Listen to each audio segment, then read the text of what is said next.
于是这位人间月老妖在这么多年里勤勤恳恳毫不松懈，看见是真心相爱的两个人，就使出浑身解数帮忙，偏要让他们长长久久生生世世。赶了一个给老娘试试，打断你们的腿。见他如此直来直去，魏无羡便也开门见山道：那请问姑娘，你为什么要这么做？此法又该当何解？花妖怒其不争地看了眼默不作声的蓝忘机，深吸了一口气之后，他鼓足了劲儿，突然大声答道：他喜欢你。他这朵芍药花妖从来就没有失手过，他经验老道，有很多小妙招，什么忽然刮起一阵风让女子觉得有些冷啦，偷走人身上的东西好给他们互相赠送的借口啦，让其中一个人的伞破一把好让他们在雨中同撑一把伞啦，再不济就把其中一个人变小变老变丑，要是不表白心意就休想变回来，简直屡试不爽，乐在其中。不过两个都是男子的，他还是头一次见，一方这么迟钝，一方又爱得这么隐忍的，更是史上头一遭。于是在使用妖术了解了他们的故事之后，他捶胸顿足，简直气得想自闭。气过之后便二话不说把蓝忘机给变小了。咣当，一直安静坐着的蓝忘机闻言忽然从座位上站了起来，这动作太急太快，打翻了桌子上的一只茶杯。他的两眼睁得圆鼓鼓的，浅淡的一对眸子在眼眶里猛地收缩，不可置信又惊慌失措地看向那位花妖，余光却始终落在身旁同样震惊的失去了反应的魏无羡身上。蓝忘机的呼吸仿佛失去了控制，发出了一下一下毫无规律的气音。而魏无羡也好不到哪里去，在短暂的空白之后，他的脸开始越来越热，越来越烫，鼻子嘴巴都在用力的呼吸，心脏简直就要震出胸口。花妖看见两人这副脸红心跳手足无措的样子，似乎很满意，他趁热打铁接着道：魏无羡呐，你就是个傻的，你还真以为他来这里是路过呀？人那是特地找你来的，他都来了好几次了，这次终于才把你遇上。花妖讲得来劲了，越说越多。还有上次在那什么凤，百凤山，百凤山上把你按着亲的人就是他呀。人家喜欢你喜欢的要命，亲完你还自责的不行，你却总以为他讨厌你。明明是最不能让他知道的事，不知为何蓝忘机却没有办法制止那位将他封尘好的秘密一件一件抖出来的花妖。花妖讲到这里停顿了一下，似乎想起了什么重要的事，他转过头看向神情正愣的蓝忘机，忽然意味不明的笑道：哦对了，韩光君，他说他身经百战是骗你的，那是他的初吻。他说话的语气一句比一句轻描淡写，内容却一句比一句石破天惊。蓝忘机眸光一亮，花妖又十分贴心地补充道：而且他那天腿都被你亲软了。你胡说八道，别说了。魏无羡终于回过神来，急得迈开一步就要去制止他，却被他轻盈地闪过了。没办法，毕竟魏无羡现在方寸大乱，思绪不稳，也根本没有那个心思去擒他，全部脑子都在想着蓝忘机。躲过魏无羡的捉拿，花妖语重心长道：你们呐，要是把话好好说，不就不用我亲自出马了吗？射日之争他跟你吵架，说要带你回姑苏，是担心你，害怕你走上一条不归路。你这愣头小子，怎么就以为他要把你关起来呢？魏无羡终于回过头，与同样看着自己的蓝忘机无声对视了一眼，然后两人十分默契的又错开了目光，两人再次陷入了无边无际的沉默之中。不同的是，在这次的沉默里，似乎隐隐约约的还夹杂着两人不约而同一起变得更快更乱的心跳声。好久好久之后，魏无羡才有些僵硬的摸了摸自己发着烫的脸，佯装镇定先开口道：那个蓝湛，刚才那个花妖说的是真的吗？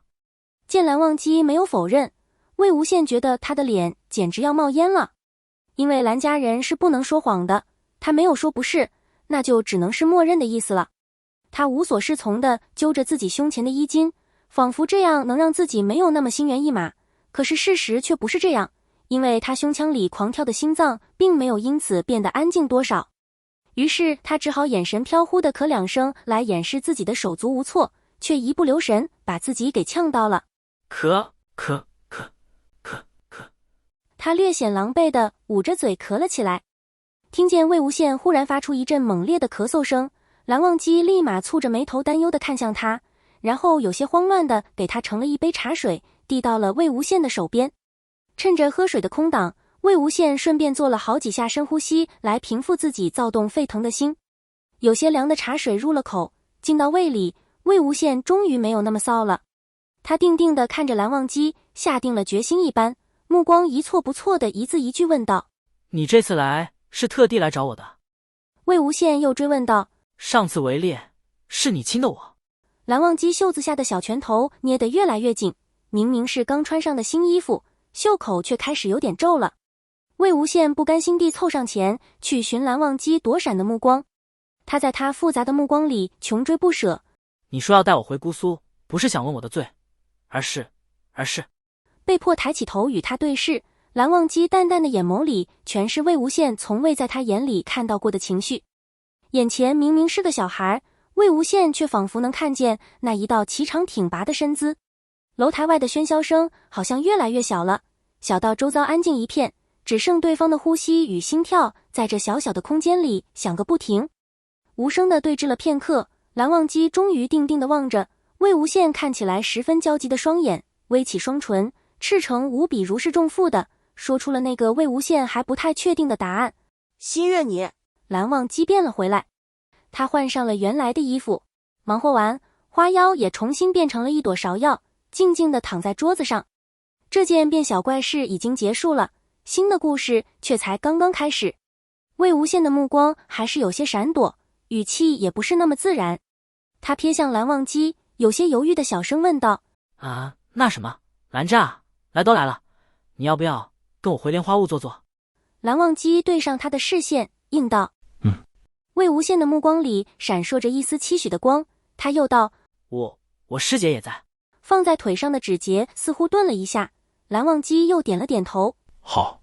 魏无羡笑了，他端起酒杯，爽快地喝了一口酒，抹了2把嘴巴之后，对蓝忘机道：江城那臭小子应该也在，不过没事，我先把他赶走，我们俩见师姐。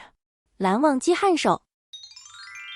出了楼台，蓝忘机一副有心事的模样，凝眉不语，似在思索什么要紧的事。他几次望向魏无羡，却几次都欲语还休。几番纠结之后，蓝忘机终于开口叫住了他：魏婴。魏无羡回过头，蓝忘机斟酌道：师姐，喜欢什么？魏无羡没反应过来，他眨着眼睛脱口而出：什么喜欢什么？蓝忘机认真道：登门拜访，须敬礼数，更何况那是你至亲。恍然大悟一般，魏无羡拖着尾音长长的哦了一声，然后他嘴角勾起，带出一个明媚的笑容，亮着一双眼睛回答道：他喜欢我，你把我带着去就好了。一瞬的恍神，蓝忘机简直要陷在那个笑容里面。他无声地与他错开视线，小声道了一句：别闹。谁知话音刚落，魏无羡却毫无征兆地忽然凑近，神色严肃非常，对他重重地喊了一句：别动。眼前骤然出现那张放大了的脸，蓝忘机紧紧地屏住了呼吸，怔怔地看着忽然向自己凑近的那个人，不知道他想做什么。魏无羡缓缓向他伸出了手，蓝忘机喉头微动，然后魏无羡摘下了一片飘落在蓝忘机发顶上的粉红花瓣。哈哈哈，蓝湛。他把花瓣举到蓝忘机面前，得意笑道：你以为我要干什么？由于魏无羡把这片花瓣举得离蓝忘机极近，花瓣的边缘便在他眼里虚化成了一圈模模糊糊的粉色，遮住了魏无羡半张脸。可是在魏无羡眼里飞扬着的笑意，却无论如何也遮不住半分。二人开诚布公，坦诚相见之后，魏无羡由衷地觉得蓝忘机当真是天赋异禀，威猛非常。想到这里，他忽然想起了什么有趣的事。他在蓝忘机认真看书的时候，猫着身子来到他身旁，出其不意的一下子就勾住蓝忘机的脖子，钻到了他怀里。蓝忘机无奈地放下书，两手环上他的腰背，问道：怎么了？魏无羡在他胸前蹭了蹭，然后才把头抬了起来，那双全是狡黠笑意的眼睛才出现在了蓝忘机面前。自顾自的坏笑一阵，他又意味不明地低下头，在蓝忘机身上看了一眼。魏无羡终于把他葫芦里的药亮出来了。韩光俊，你当年被那花妖变小的时候，是不是全身都被变小了？魏无羡又凑得近了一些，语速极慢又百转千回地重复道：全身。魏无羡还没来得及好好笑他一笑，便发出了一声不大不小的惊呼：啊！蓝湛！蓝忘机终于一个轻身将他按在了地板上。蓝忘机看起来似乎有些羞赧，他微微咬着牙齿，掷地有声道：是。哈哈哈哈，是就是呗，那么凶干什么？我又没……魏无羡又说不出话了。记得点击订阅本频道，加入会员，听更多望仙故事。小兵感谢您。